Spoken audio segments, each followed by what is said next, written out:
എടുത്തു പറയാനുള്ള ഒരു മുതലാണ് ഷാബിൻ എന്ന് പറയുന്നത്.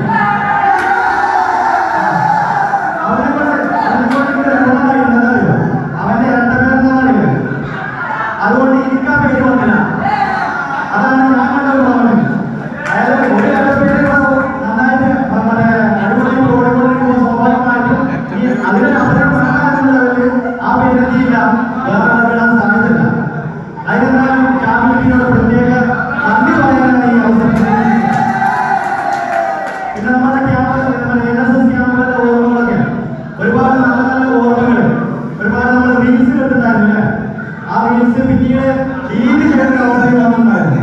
അതിനാലൊക്കെ ഇവിടെ ഭയങ്കര ഉണ്ടായിരുന്നു. ആ സമയത്ത് നമ്മുടെ സെലിം സാറോട് ഞാൻ നിങ്ങളെ കോടതി കയറ്റും, ഞാൻ നിങ്ങളെ പോലീസിൽ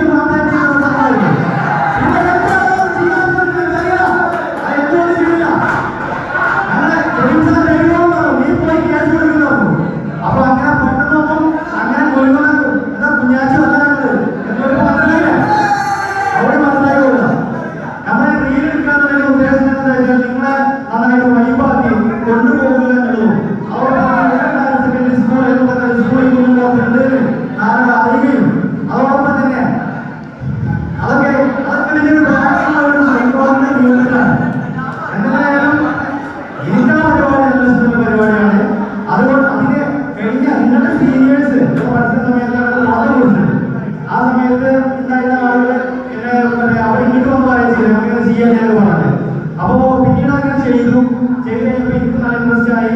പിന്നെ അത് എനിക്കൊരു ടെൻഷൻ ഉണ്ടായിരുന്നു. കാര്യം നമ്മൾ ഫസ്റ്റ് ഇയറിൽ നമ്മൾ പൊതുവല്ല പോയിട്ടുണ്ട്, അതുകൊണ്ട് സെക്കൻഡ് ഇയർ ആകുമ്പോൾ നിങ്ങൾ എങ്ങനെയായിട്ട് നിൽക്കാറില്ല. പക്ഷെ നിങ്ങളുടെ സെക്കൻഡ് ഇയർ നിങ്ങൾ എന്താ പറ്റിയത്? ആരെങ്കിലും താക്കടിച്ചോ? ആരെടി ചോദിച്ചാണ് ചിന്തോ എന്താ പറ്റിയത്? ആരുടെ മാറി മാറും. അത്രയും അടിപൊളിയായിട്ടാണ് മാറിക്കുന്നത്.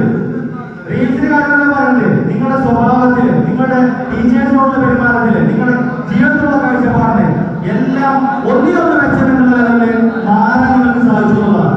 അതിന് ഏറ്റവും നല്ല ഉത്തമ ഉദാഹരണമാണ് എന്ത്? റാഗിംഗ് ഫ്രീ ക്യാമ്പസ് അല്ലെ? റാഗിംഗ് ഫ്രീ, ഒരു റാഗിംഗ് പോലും പ്രാവശ്യം എന്തില്ല റിപ്പോർട്ട് ചെയ്യാൻ പറ്റാന്നുള്ളതാണ്. ഞാൻ സെലിം സാറും ഞാൻ അതുകൊണ്ട് ഓഫീസിൽ പോയി സെലിം സാർ ഞാൻ തമ്മിൽ ഒരു അഡ്ജസ്റ്റ്മെന്റ് ഉണ്ട്. എന്താ വെച്ചാൽ നിങ്ങൾ പോകാൻ പറയാമോ, അവിടെ പറയാൻ കുഴപ്പമില്ല. സെലിം സാറിനെ പറയുന്നത് ഞാൻ ഒരു വില്ലനാവും, ഈ ഒരു എന്താ പറയാ അവരുടെ ഭാഗത്ത് നിന്ന് സംസാരിക്കുന്ന പോലെ സംസാരിച്ചോളൂ. അപ്പൊ എന്താ പറഞ്ഞാൽ ആ ഓഫീസാണ് എന്താ പറയാ വീടാണെങ്കിൽ ഓഫീസാണ് അവിടെ പല വിധത്തിലുള്ള കാര്യങ്ങൾ കാണണം. അപ്പോഴാണ് എനിക്ക് വൈകിട്ടാകുള്ളൂ. അല്ലെങ്കിൽ ഞാൻ സെലിം സാറിന്റെ പറയും ഞാനിപ്പോ ഇവിടെ ചൂടാകണം, കട്ടക്ക് ചൂടാകുമ്പോൾ ഒരു മഴ ചൂടാല്ലെങ്കിൽ ചൂടാകാൻ ചിലപ്പോൾ നാളെ കുട്ടികൾ ചെയ്യും. അപ്പൊ നിങ്ങൾ എന്ത് ചെയ്യണം? അത് ഞാൻ ഏൽപ്പിച്ചിട്ട് കോംപ്രമൈസ് ചെയ്യുന്നത്. അത് ഞങ്ങൾ തമ്മിലുള്ള ഒരു അഡ്ജസ്റ്റ്മെന്റ് പരിപാടിയുണ്ട്.